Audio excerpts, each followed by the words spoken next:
There are so many things that you need to do when you want to start a fashion brand, and it's really easy to miss things. Now, I don't want you to forget these 3 important things when you are working on your fashion brand. So make sure to grab a pen and a notebook and get comfortable, and let's dive into this week's video.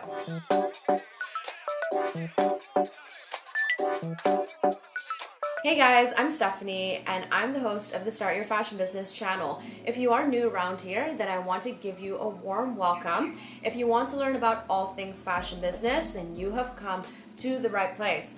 Now, I'm a sustainable brand owner and an ethical garment producer, and I'm also a fashion business coach.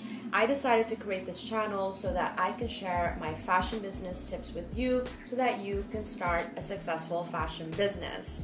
So in this week's video, I want to talk to you about 3 important things that I don't want you to forget when you are starting a fashion brand. These are really important things because, when you're starting a fashion brand, there's so much going on and things can get really hectic, and then you can really miss these things because you're just not used to it. You're not used to think about these things. So what are they? Well, the first thing is if you want to start any business, you need to incorporate your business. If you're serious about your business, this is the first step that you need to do. Now, I know that can sound really daunting, especially if this is your first business. That can really make things feel real, but that's also a good thing.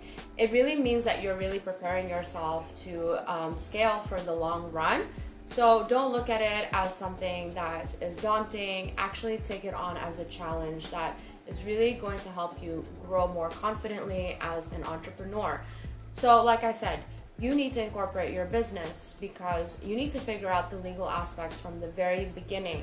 So where are you going to incorporate? What type of corporation are you going to do? Do you have business partners? Now, of course, if you are going to be funded, then the person that's investing in your company will also want to know that you are a legitimate company. So you definitely want to start incorporating to make your business legitimate.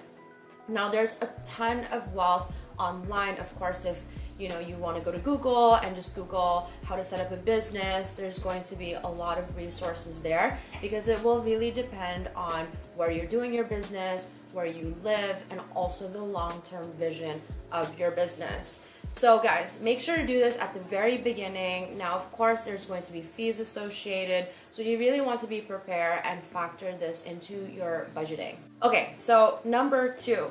This is also going to sound quite daunting, but if you are serious about your fashion brand, then you want to trademark your brand name. You might even want to trademark your logo.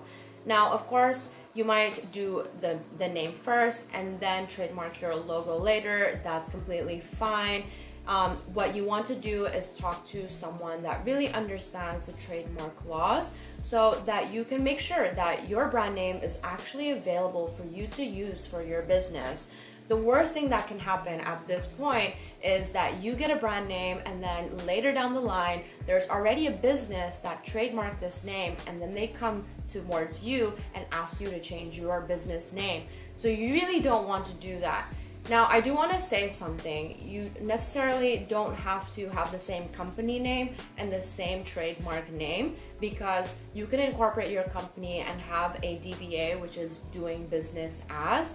So it doesn't really have to be the same as your trademark, but you certainly want to do this as fast as possible. Because imagine this, if you have a name that you absolutely love and then you start buying the website, you start getting the Instagram and all these social media handles, and then there's actually another brand that had already trademarked this name, they can totally snatch it from you because technically they've trademarked it first and you didn't do that. So it's really important to move forward as fast as you can.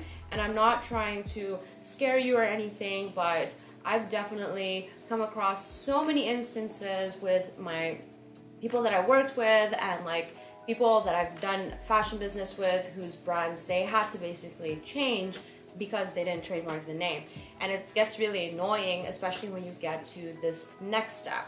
So the third thing that I don't want you to forget is your packaging. Now, of course, this is going to come a little bit later, but usually at this point when you are already working on your fashion business, you're just working a million miles an hour. There's so many things that you have to oversee, And this typically gets lost in translation, and I see this happen so many times, especially with people that work with me with my company Tall Studio, when we are sampling and then about to produce their collection and they completely forgot about their packaging. So guys, packaging is super important because you want to have an extension of your branding, especially if you are an online brand. Nowadays, a lot of people that receive their packages, they'll take out their phone, they'll do a whole unboxing video, and they'll post it on Instagram. And honestly, it's a free marketing tool for any brand owner. So you definitely want to think about your packaging strategically. It used to be that people just put things in a poly bag and they don't even have anything like personalized. Nowadays, that comes a long way, and it will really help your brand and help your brand to connect with your customers. Now, of course, if you are going to be a sustainable fashion brand, then you might want to look into eco-friendly packaging, which, to be honest, is not that easy because you definitely will have to do your research of what's available, especially of what is suitable for your business. Because again, there's so many different packaging options out there, and then generally the fancier ones will definitely have the higher MOQ. The more customized you go, that will also be a higher MOQ, which, by the way, MOQ means minimum order quantity. So get that term, write that in your notebook as well. Now, also one pro tip before we wrap up this video is that you want to also think about your packaging in terms of how it's going to affect your shipping. Because again, if you are going to be an online fashion brand, you're going to be shipping worldwide. And shipping is a big business expense. And unfortunately, there's not really a way around it unless you own DHL or UPS. So you're going to have to bite the bullet and either absorb the shipping cost or, charge it to your customers, which I don't necessarily agree with wholeheartedly, but that's for another video.